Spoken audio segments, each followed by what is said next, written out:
Itu manusia. itu namanya dogma itu. Itu penjahitan, itu namanya dogma. Bukan literasi data. Sementara yang ku kasih tadi sama ambu literasi data. Sekarang ku tanya, itu lebih percaya Yesus atau percaya pendeta? Yesus lah. Tapi kan sekarang Nah, Yesus mengatakan Tuhan itu Esa. semua manusia Yesus itu. mengatakan Tuhan itu Esa. Itu semua Gimana? manusia kalau ditanya kalau lebih percaya pendeta atau Yesus pasti bilang Yesus. Tapi kan sekarang yang Nah, makanya kita sekarang yang buktikan. menjalani Bible kita itu kan pendeta itu. Jadi otomatis Makanya itu kita buktikan. ya sih. Gini toh, kita buktikan apakah itu benar-benar percaya Yesus atau percaya pendeta.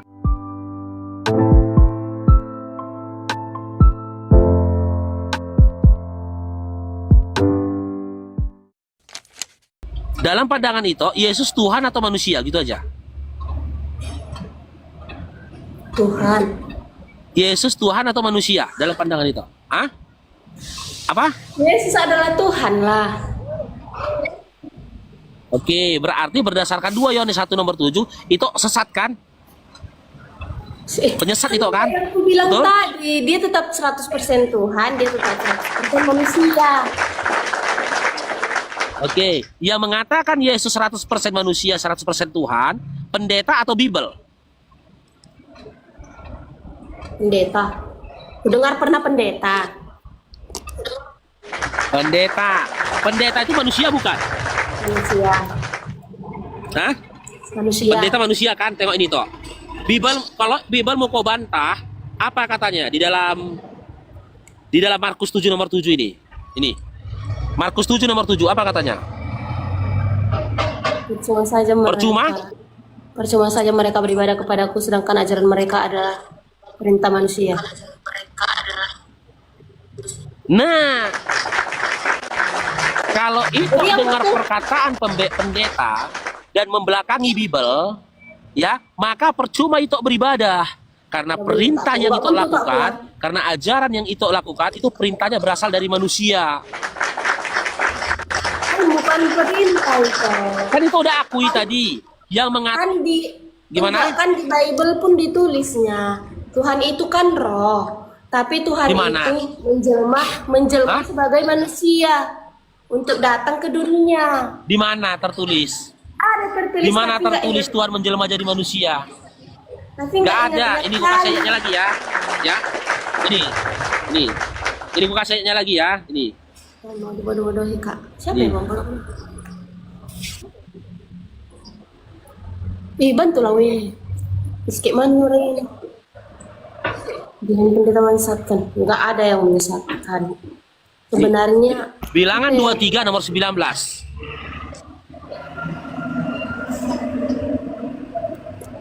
Nih. Bilangan 23 nomor 19. Apa bacaannya? Tuhan atau Allah bukanlah manusia.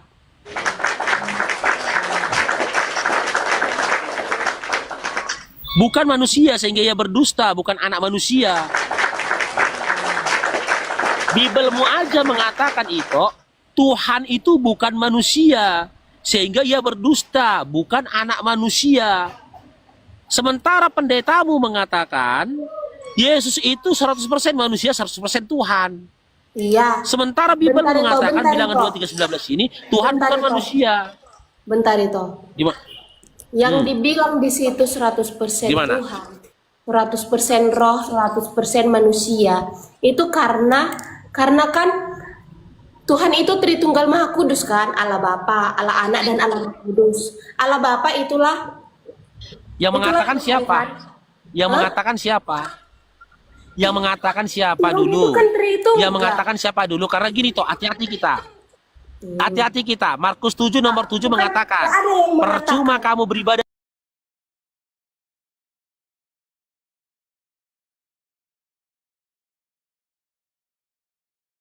kepadaku, sementara pengajaran yang kau sampaikan dari manusia. Enggak. Konsep yang Tritunggal- kita sampaikan tadi itu berasal dari Bible atau dari pendeta? Iya, tapi kan di Tritunggal kan ada. Tritunggal kan ada di apa namanya? Aku percaya di apa namanya? Aku Kapan Yesus? Kapan Yesus? Oke, Tritunggal ya, tengok nih. Tengok ini, Tritunggal. kapan Yesus mengajarkan Tritunggal? Sementara ini baca lagi Markus 12 nomor 29. Ini Yesus lagi toh. Ini. Ini Yesus lagi yang berkata ini. Bentar ya. Nih. Apakah Yesus itu mengatakan bukan Tuhan itu anak Tritunggal? Tuhan. Adik Yesus itu anak bukan. Saya nggak bilang dia anak Tuhan ini. Markus 12:29. Apa bacanya? Jawab Yesus. Hukum? Ialah yang terutama ialah dengarkanlah.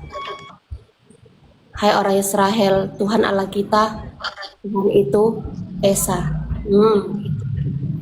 Nah, di sini dikatakan Tuhan itu Esa atau Tritunggal. Apa?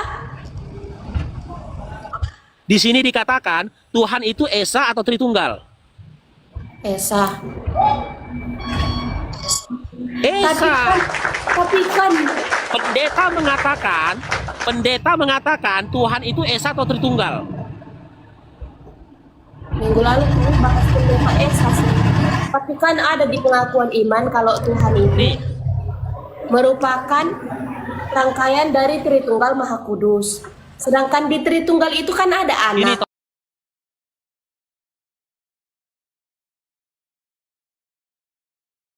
toh pelan-pelan. Anak itulah yang datang ke dunia yang Enggak, ya nanti memakai itu wujud manusia.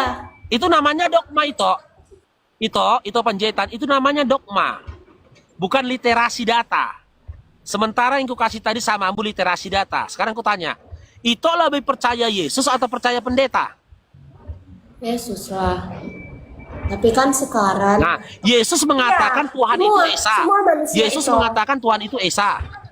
itu semua Gimana? manusia kalau ditanya kalau lebih percaya pendeta atau Yesus pasti bilang Yesus. Tapi kan sekarang yang Nah, makanya kita sekarang yang buktikan. menjalani Bible kita itu kan pendeta itu. Jadi otomatis Makanya itu kita buktikan. ya sih. Gini toh, kita buktikan apakah itu benar-benar percaya Yesus atau percaya pendeta. Markus 12 nomor 29, Yesus mengatakan Tuhan itu Esa. Percaya nggak? Percaya. Pendeta mengatakan Tuhan itu Tritunggal. Percaya nggak? Perkataan siapa yang lebih kuat? Yesus atau pendeta? Perkataan Yesus lah itu. Yesus. Maka pendeta harusnya nggak itu dengarkan. Ini lagi ini. Ini Yesus berdoa. Nih. Lukas 6 nomor 12. Jika memang Yesus Tuhan, dia berdoa kepada Tuhan yang mana? Ini.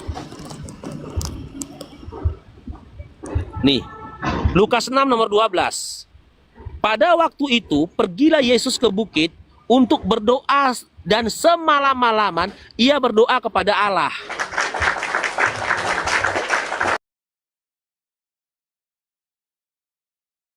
Ini Yesus itu kan anak Allah yang turun ke dunia. Jadi dia berdoa kepada Oke, Bapaknya. anak Allah apakah Allah? Ya, anak Allah itu apakah Allah? Anak Allah itu Allah, tapi di Alkitab Anak kan Allah ditulis itu anak Allah. Allah. Iya, yang saya tanyakan itu, apakah anak Allah itu adalah Allah? Iya.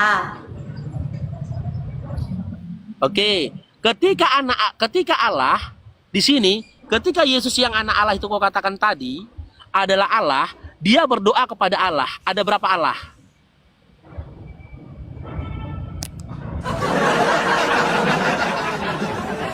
Allah berdoa kepada Allah. Ada berapa Allah? Satu. Jadi bilang, Hah? makanya Ada berapa Allah itu? Kalau kita nalari secara logika nggak dapat. Nggak dapat. Aku Berarti udah belajar 12 ketika bulan. itu beriman, Kalau itu harus belajar meninggalkan secara logika. Logika itu nggak dapat. Iya, berarti ketika itu iman Yesus sebagai Tuhan, itu harus tinggalkan logika. Iya. Bukan ditinggalkan. Tapi kalau pure pakai logika, benar ya itu. secara apa ya? Kalau secara duniawi, dunia itu dibentuk berapa tahun, berapa abad. Sedangkan di Alkitab 7 hari. Semuanya nggak boleh disamakan. Semuanya tidak boleh dipakai, semuanya tidak boleh dinalari menggunakan logika saja. Bumi berapa abad dibuat? Nih, Sedangkan di Alkitab 7 hari. ini Tok ya. Nih, aku kasih lagi Tok data ini. Nih. Matius 22 nomor 37. Tadi Tok Ya udah, bilang ketika sudah, memahami itu selesai Bible semua. itu gak boleh gunakan akal. Ini apa kata Matius 22 nomor 37 nih. Nih. Jawab Yesus kepadanya, kasihilah Tuhan Allahmu, kata Yesus, dengan segenap hatimu, dan dengan segenap jiwamu, dan dengan segenap akal budimu. Kalau Yesus Tuhan Allah, tak mungkin dia berkata begini, kasihilah Tuhan Allahmu. Jika dia Tuhan Allah, maka harusnya dia berkata, kasihilah aku, Tuhan Allahmu. Itu kan konsep mengasihi itu. Makanya dibilang, Iya, kalau sekarang membaca menjadi itu pertanyaan tidak kan? boleh membaca cuma mencomot sedikit. Kita harus membaca satu perikop. Itu aku sudah baca Kejadian sampai Wahyu itu. Udah baca aku itu, makanya aku Sama, tahu. aku juga. Sekarang gini, Cuma ketika Yesus berkata dalam Matius 22 nomor 37, kasihilah Tuhan Allahmu. Siapa Tuhan Allah di situ? Ketika dia berkata kasihilah Tuhan Allahmu, apakah Yesus adalah Tuhan Allah? Iya. Ah? Iyalah. Apa? Masuk. Iya. Oke. Sekarang aku berikan analogi. Ini gunakan akal ya, analogi. Ketika aku katakan kepada itu, kasihilah kedua orang tuamu. Apakah aku orang tuamu?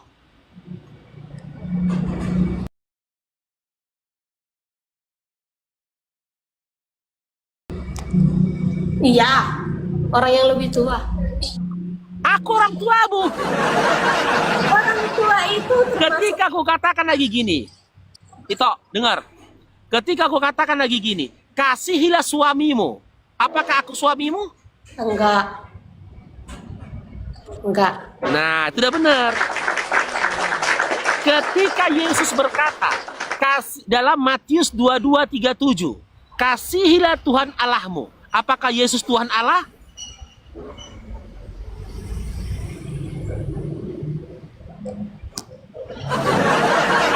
Gimana ya? Pelan-pelan itu ya, sedikit lagi nih toh. Itu sudah mulai terbangun ini akalnya. Pelan-pelan itu ya. Ketika aku katakan kepadamu itu, kasihilah suamimu. Apakah aku suamimu? Tidak. Tidak. Ini ke poinnya kita ya. Poinnya kita. Ketika dalam Matius 22:37 Yesus berkata, kasihilah Tuhan Allahmu. Apakah Yesus Tuhan Allah? Bukan. Berarti bukan dong. Iya kan? Bukan. Nah, sekarang aku tanya sama itu. Siapa? Apakah Yesus adalah Tuhan Allah dalam imanmu? Menurut Tritunggal ya. Hah? Kalau kita berlandaskan pada Tritunggal Maha Kudus berarti sama semua itu. Menurutku selama ini. Ya. Gini toh. Gini, pelan-pelan lagi kita sampaikan pelan-pelan lagi ya. Ketika Yesus berkata, kasihilah Tuhan Allahmu. Apakah Yesus Tuhan Allah?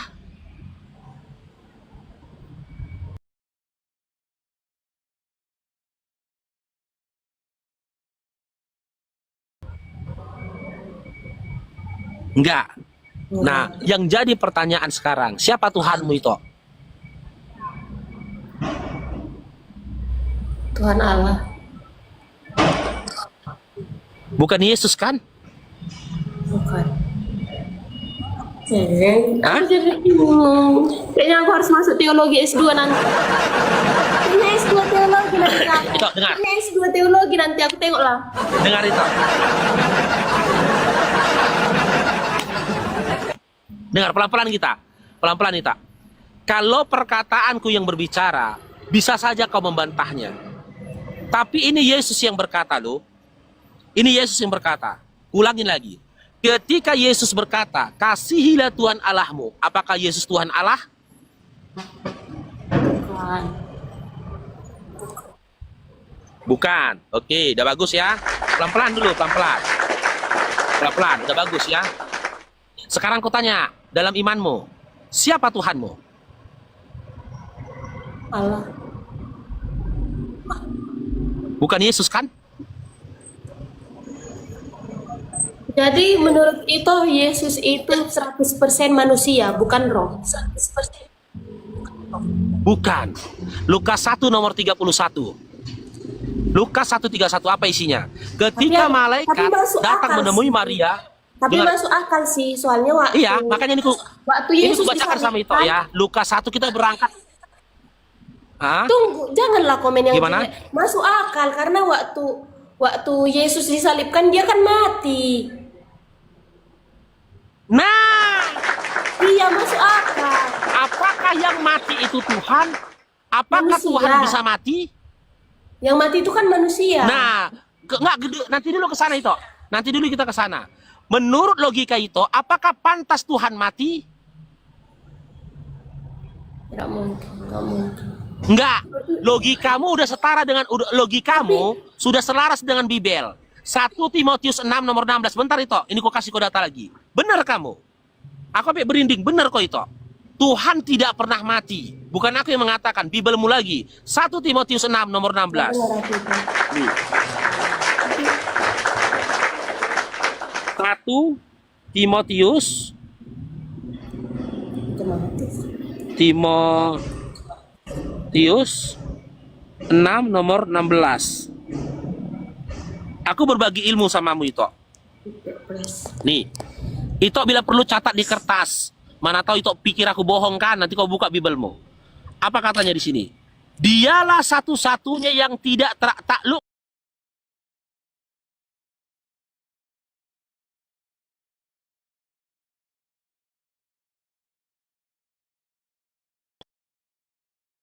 bersemayam dalam terang yang tak terhampiri. Seorang pun tak pernah melihat dia, memang manusia tidak dapat melihat dia.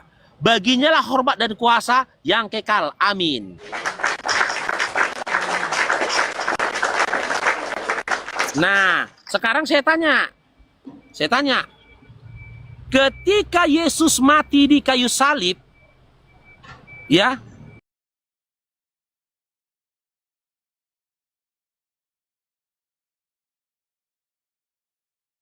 apakah dia Tuhan? Sementara kitab Timotius mengatakan Tuhan itu tidak bisa mati.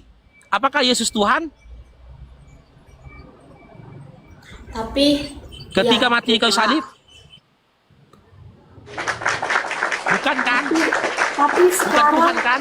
Nah, kita kembali lagi. kayak gini toh. Kita kembali lagi ke Matius 22. Tunggu. Ah. Kayak gini toh.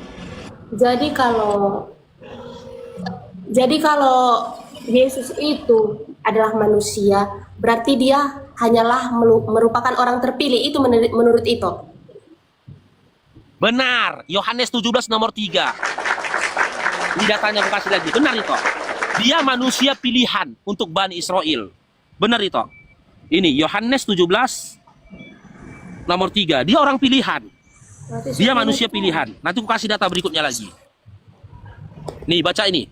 Yohanes 17 nomor 3. Coba baca. Inilah hidup yang kekal itu, yaitu bahwa mereka mengenal Engkau, satu-satunya Allah yang benar, dan mengenal Yesus Kristus yang telah Engkau utus.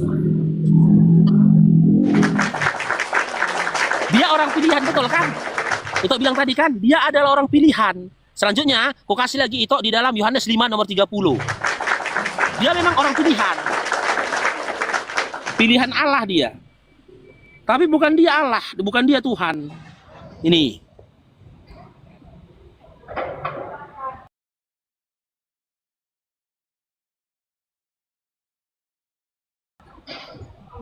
Aku tidak dapat perbuatan sendiri.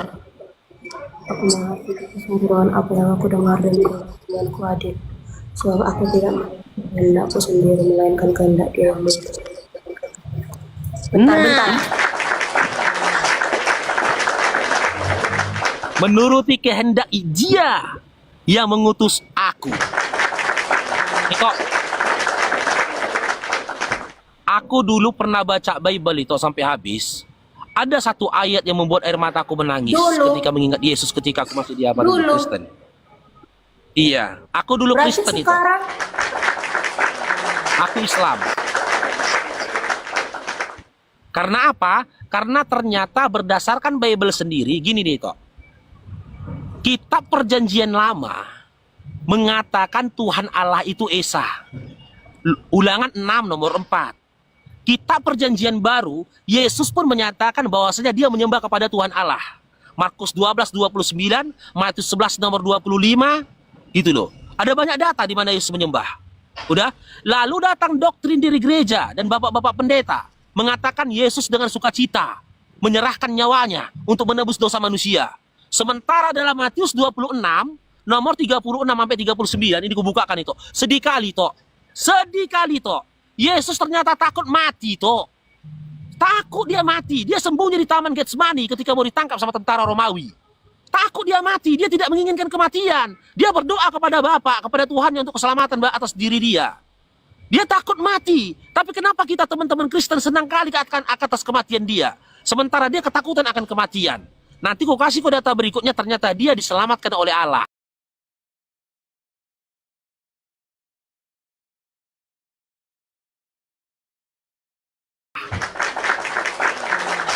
Dan dia tidak mati.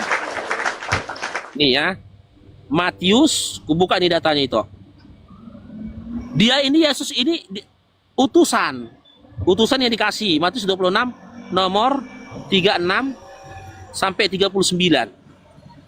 Sedih kali kata-katanya ini. Aku dulu baca ini sedih kali aku itu. Tengok itu ya. Bayangkan itu. Kau bayangkan ini yang ada dalam kondisi ini adalah orang tuamu seandainya. Aku kemarin gitu membayangkannya. Bapakku ini yang kubayangkan ini. Dalam kondisi kayak gini lah bapakku ketakutannya. Maka sampailah Yesus bersama-sama muridnya ke suatu tempat yang bernama Getsemani. Lalu berkata kepada murid-muridnya, duduklah di sini, sementara aku pergi ke sana berdoa. Berdoa dia kan? Dan ia membawa Petrus dan kedua anak Zebedeus sertanya untuk dikawal dia. Karena dia ketakutan. Maka mulailah ia merasa sedih. Ini dia itu, sedih dia itu. Mulailah ia merasa sedih dan gentar. Gentar ini kata lain jamak dari ketakutan. Lalu katanya kepada mereka, apa kata dia ini? Ini kata Yesus ini toh. Bayangkan itu, ini bapakmu itu, orang tuamu. Ini liruku bayangkan, bapakku dengan kondisi seperti ini. Ketika bapakku dalam kondisi seperti ini, tapi setelah dia meninggal malah tertawa aku, senang kali aku, padahal bapakku sebegini menderitanya. Apa kata Yesus? Hatiku sangat sedih, kata dia. Seperti mau mati rasanya. Tinggallah di sini dan berjaga-jagalah dengan aku. Maka ia berbaju sedikit, lalu sujud dan berdoa. Katanya ini doa dia kepada bapaknya. Ya, ya bapakku. Nanti ku kenalkan nama itu siapa bapakku. Matius 11 nomor 25. Ini doa dia itu. Ya bapakku, jikalau sekiranya mungkin, biarlah cawan ini lalu daripadaku. Tetapi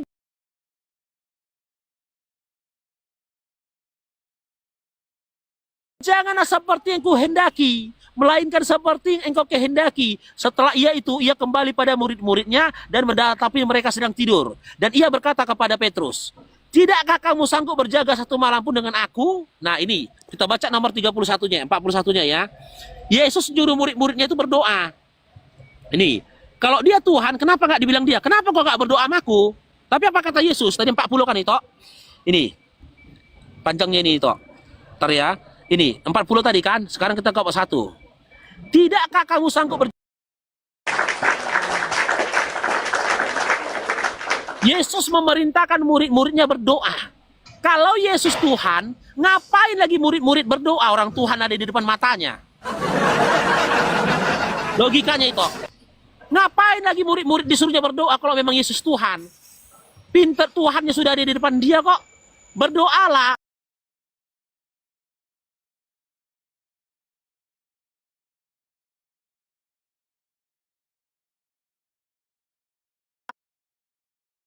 Dan berdoa. Katanya, doa lagi nih, Pak. Itu, kedua kali nih. Ya, ya Bapakku, jikalau cawan ini tidak mungkin lalu, kemudian aku meminumnya, jadilah kehendakmu, kata dia. Nih, nomor 43-nya. Dan ketika kembali pula, ia mendapati mereka sedang tidur, sebab mata mereka sudah berat. ia membiarkan mereka di situ lalu pergi dan berdoa untuk ketiga kalinya dan mengucapkan doa itu juga. Sesudah itu ia datang menemui murid-muridnya dan berkata kepada mereka, tidurlah sekarang dan istirahatlah. Lihat, saatnya sudah tiba bahwa anak manusia diserahkan ke tangan orang-orang berdosa. Bangunlah, marilah kita pergi, dia yang menyerahkan aku sudah dekat. Sekarang kutanya, di sini dikatakan Tuhan yang diserahkan kepada orang-orang berdosa atau manusia yang diserahkan kepada orang-orang berdosa? Di sini dikatakan tadi, anak manusia atau Tuhan yang diserahkan? Coba itu. Di sini tadi dikatakan anak manusia atau Tuhan yang diserahkan? Hah?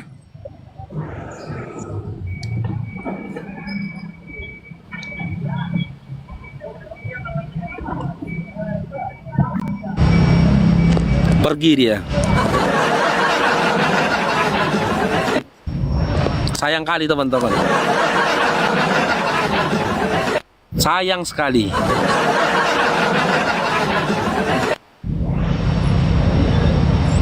Terguncang dia.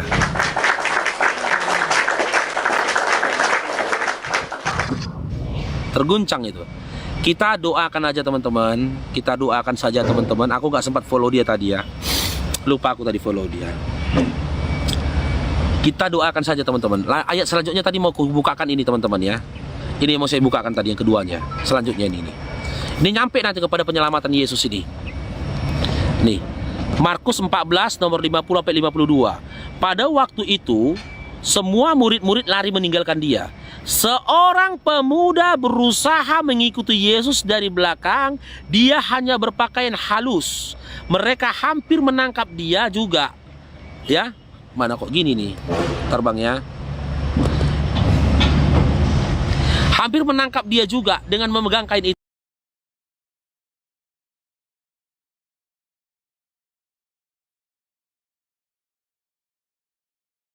Tetapi dia melepaskan kainnya dan lari dengan telanjang. Lari di Taman Getsemani, ada seorang pemuda yang kabur dengan telanjang. Markus 14 nomor 50-52. Nih, sekarang teman-teman kita lihat ya, siapa sosok dalam Bible yang terbiasa menggunakan kain lenan? Nih.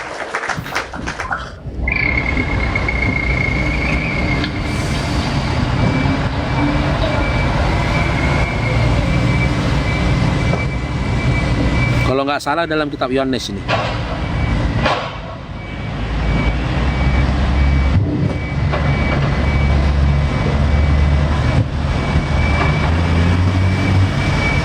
Benar kan? Kitab Yohanes nih. Yohanes 13, lalu bangunlah Yesus dan menanggalkan jubahnya. Ia mengambil sehelai kain lenan dan mengikatnya pada pinggangnya. Kemudian ia menuangkan air ke dalam sebuah basi dan mulai membasuh kaki murid-muridnya, lalu menyekanya dengan kain yang terikat padanya.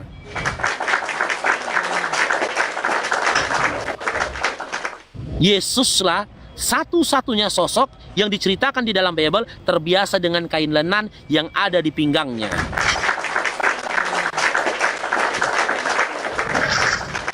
Jadi berdasarkan Markus 14 nomor 50 sampai 52 tadi, siapa pemuda yang lari dengan telanjang? Siapa?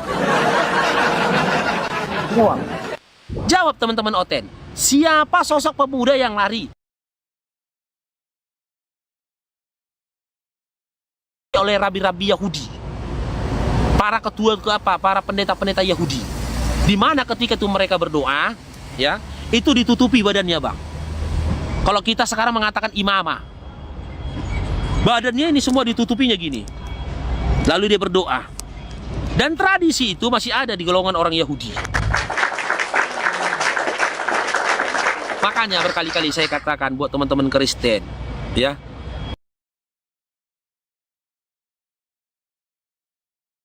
dengarkan informasi yang kami sampaikan, terkhusus kami para apologet Islam, kedengarkanlah dengan telinga yang jauh dari kebencian. Pandanglah dengan pandangan yang jauh dari kebencian. resapi ke dalam hatimu, ya, dengan hati yang jauh dari kebencian. Yang kami bacakan ini Bibelmu. Makanya aku bilang berkali-kali, kalian itu nggak pernah berdebat dengan orang lain. Kalian nggak pernah berdebat dengan siapapun. Kalian nggak pernah berdebat dengan apapun. Kalian hanya berdebat melawan Bible dan isi Bible kalian sendiri.